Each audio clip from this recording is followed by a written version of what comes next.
Aphrodite astro पर आप सभी दर्शकों का बहुत सारा स्वागत है। आज के वीडियो में हम जानेंगे राहु अगर आपकी कुंडली पर 7th हाउस पर होते तो क्या फल आपको देंगे। 7th हाउस जो होती है वो हाउस होती है हमारी मैरिज की, मार्केट प्लेस की, बिजनेस की, पार्टनर की, पार्टनरशिप की, बिजनेस पार्टनर की, अपनी पार्टनर की। विनस की हाउस से लिब्रा की साइन की हाउस होती है। यहाँ पर विनस जो होती है एक्सॉल्ट होती है।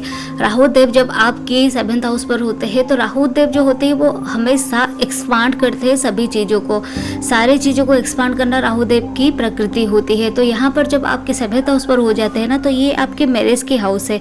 मैरिज की हाउस पर राहु देव जब आते हैं तो आपको बहुत सारे पार्टनर्स देते हैं। विनस की हाउस है, ये विनस राहु कंजक्शन के तरह भी काम करते हैं। तो यहाँ पर आपकी राहु देव जो होते हैं वो कोई भी लिविंग सब्सटेंसेस से कभी भी सेटिस्फाइड नहीं होती है। जब राहु देव आपके 7th हाउस पर हो जाते हैं तो आपके मल्टीपल पार्टनर्स होते हैं, आपकी शादी करवा देते हैं, आपके सारे कुछ सब ठीक हो जाते हैं, लेकिन वहाँ से कोई ना कोई दिक्कत आपको दे देते हैं। अटैचमेंट किसी के साथ भी वो नहीं देते हैं। अगर कुछ दिन आप कोई भी पार्टनर के साथ रहते फिर ये इच्छा होता है कि कोई और कहीं पर जाके एक्सप्लोर करना है। मल्टीपल पार्टनर्स आपके हो जाते हैं और जिसकी वजह से आप यहाँ पर अगर मून अफ्लिक्टेड हो जाते हैं, मून के साथ कोई राहु की कनेक्शन बैठ जाता है तो आपकी एक बहुत बहुत बुरे तरीके से हार्ट ब्रेक भी होता है। ब्रेकअप जो होते हैं ना मैरिज के बाद, जो डिसफिकेशन जो होता है वो सब कुछ बहुत बुरी तरह से आपके साथ होता है। मेंटल ट्रॉमास आती है, एंजाइटीज आती है, ये उसकी बाय प्रोडक्ट है। जब आप किसी भी रिलेशनशिप में बहुत सारे एक्सप्लोर करना चाहते हैं तो आपको ये कंपैरिजन भी आ जाता है कि वो पार्टनर मेरा ऐसा था, ये पार्टनर ऐसा है, वो ऐसा कर रही थी, वो मेरे ऐसे केयर कर रही है। तो ये जो हो रहा है ना, ये इश्यूज भी आपको दिखाई देता है। सो कंपैरिजन आती है जिसकी वजह से आप कहीं पर भी सेटिस्फाइड नहीं होते हैं और आपको मल्टीपल रिलेशनशिप देते हैं। साथ साथ आपकी एंजाइटी, ओवर थिंकिंग और आपकी कभी कभी जो हेल्थ की इश्यूज भी होती है आपकी प्राइवेट ऑर्गन्स के साथ भी। बहुत बुरी तरीके से हार्ट ब्रेक, कंफ्यूजन, मिसअंडरस्टैंडिंग, ये सब कुछ भी आपके साथ होता है। एंजाइटी भी आपके साथ होती है। ओवर थिंकिंग आप बहुत ज़्यादा कर लेते हैं। आप लोग जो है ना वो आप लोग इस सिचुएशन में जाना नहीं चाहते हैं, लेकिन राहु देव की एनर्जी ही कुछ ऐसी होती है। आप लोग इनिशियली टाइम पर किसी को अगर प्यार कर रहे होते हैं तो बहुत अच्छे से, बहुत दिल से प्यार कर रहे होते हैं, लेकिन आपके साथ एक दो बार सेटबैक हो जाता है, धोखा हो जाता है, जिसके बाद आप बहुत डिप्लोमेट हो जाते हैं अपने रिलेशनशिप को लेके। आप किसी के साथ पे अटैच नहीं होते हैं। आपको सब कुछ चीज़ एक्सप्लोर करना पसंद होता है। आप ये सोचते हैं कि मैं इसके साथ में रहूँ, एक साथ 4-5 रिलेशनशिप में आ जाते हैं। हालांकि आप अंदर तो आ जाते हैं लेकिन उसमें से बाहर नहीं आ पाते हैं। आपको ये पता नहीं होता है उसके बाद करना क्या होता है। सभी को सही से टाइम नहीं दे पाते हैं। आपके वर्क के बैलेंस को भी आप यहाँ पर आके बिगड़ लेते हैं और इसी वजह से आपके मेंटली जो पीस होती है ना, आपकी जो माइंड जो अनस्टेबल रहता है और आपको बहुत सारे दिक्कत के सामना करना पड़ता है। आपके रिश्ते की वजह से यहाँ पर आपको बहुत सारे इश्यूज को फेस करना होता है। अब जो लोग होते हैं ना, आप लोग धोखा देना चाहते नहीं है। आप लोग रिश्ते को अच्छी तरह से मैनेज करना चाहते हैं, लेकिन आपकी एनर्जी ही ऐसी होती है, आपके पास्ट लाइफ के कर्मास की कुछ ऐसा होता है जिसकी वजह से आपको इसी लाइफ में ये सब कुछ फेस करना होता है।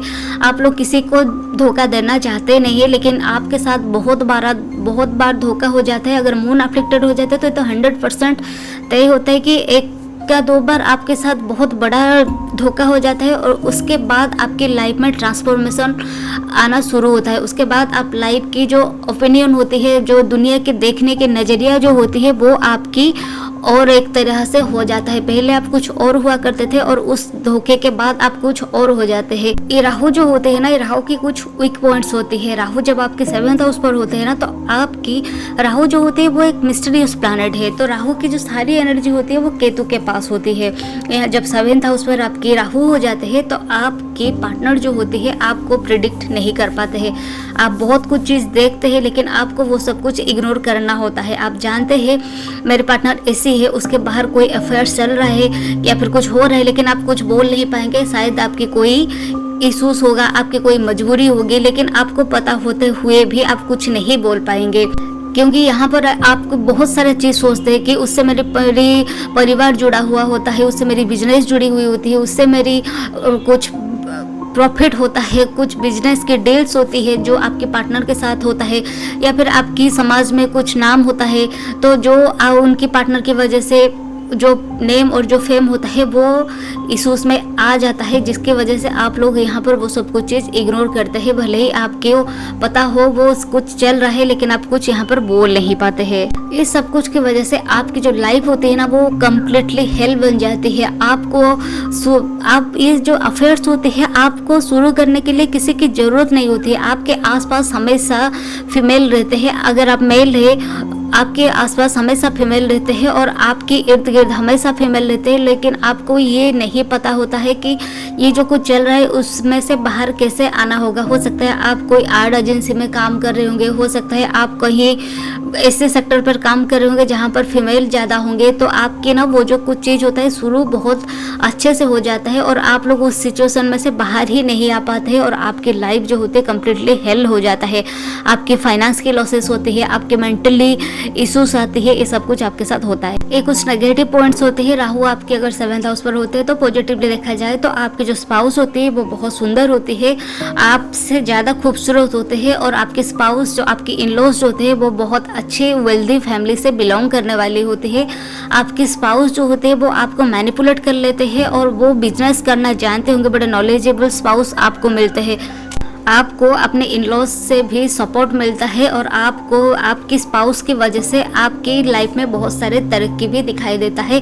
और साथ साथ आपकी स्पाउस जो होती है, आपकी मैरिज जो होती है वो आपकी कास्ट कल्चर ट्रेडिशन से बाहर आपकी पार्टनर मिलते हैं। हो सकता है आप फॉरेन से भी मैरिज करने वाली वो हो सकती है। आप अपनी देश काल जो आपकी नेटिव प्लेस है वहाँ से दूर जाके आप लोग यहाँ पर शादी करते हैं। फॉरेन से कोई अगर शादी करते हैं वो आइसोलेट आप लोग नहीं हो पाते हैं, सो आपकी दिमाग को थोड़ी आइसोलेट करना होता है।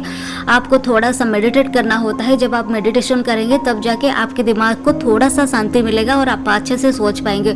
और भले ही आपके आसपास चाहे कितने भी फीमेल्स हो, आपको उनके बीच में काम करना होगा, लेकिन उनके साथ रिलेशनशिप में नहीं जाना होता है।